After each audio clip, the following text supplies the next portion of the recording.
So much respect for hilarious.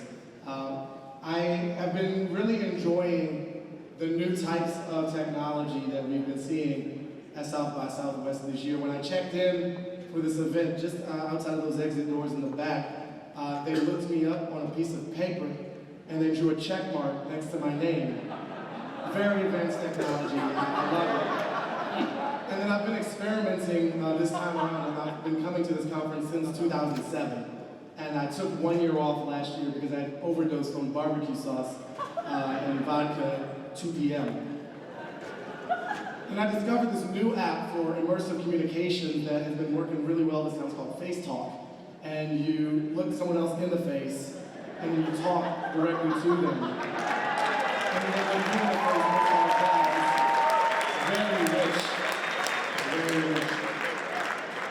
South by has grown up, is 30 years old now, and has a lot more investments in the community, a lot more activations and art installations. I saw the McDonald's installation. McDonald's is sponsoring South by Southwest, but they don't call it McDonald's, they call it the M-Loft.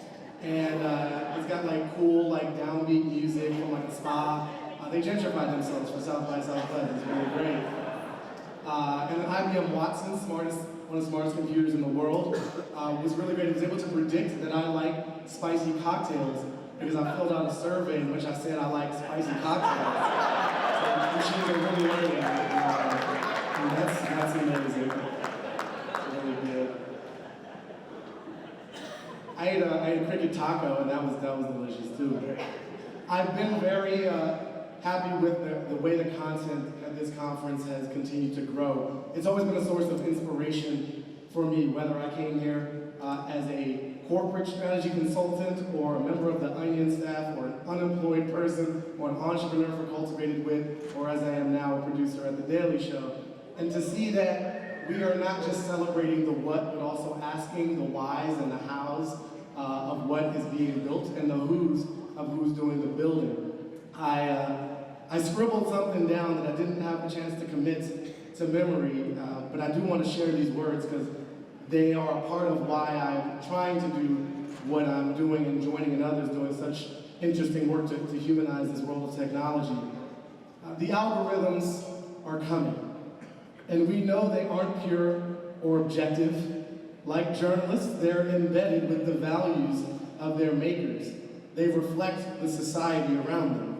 But if innovation is all about making the world a better place, and the algorithms and code that claim to do so derive from this very imperfect world, sick with racism and sexism and crippling poverty, then isn't it possible that they might make the world a worse place?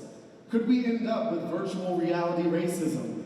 Could we have machine-learned sexism? Could poverty be policed by drones and an internet of crap? This is all very possible if we don't engage consciously in the work that we're all doing. And I've been, again, very pleased to see the level of self-reflection, questioning, doubt, and criticism that has come up along with the celebration and the cheerleading and the promotion of all the things that are new. I am so grateful to be standing on this stage, to have joined such elite company, to have a shower-proof badge to bring me back here for the rest of what I hope to be a very long life. I want to thank my mother. May she rest in peace. Her spirit still flows through me, and through that, many of you get a chance to meet her, my sister, my dearest friends and loved ones. And I accept this honor not just for the work that I, Baratunde, have done. I stand on the backs of such giants, my ancestors, my neighborhood, the activists who fight for the rights of so many who are not in this room. And I want to publicly acknowledge and honor that as well as the algorithms that have allowed me to be here. Thank you all very much. Have a great rest of South by Southwest. I will now walk away from the stage.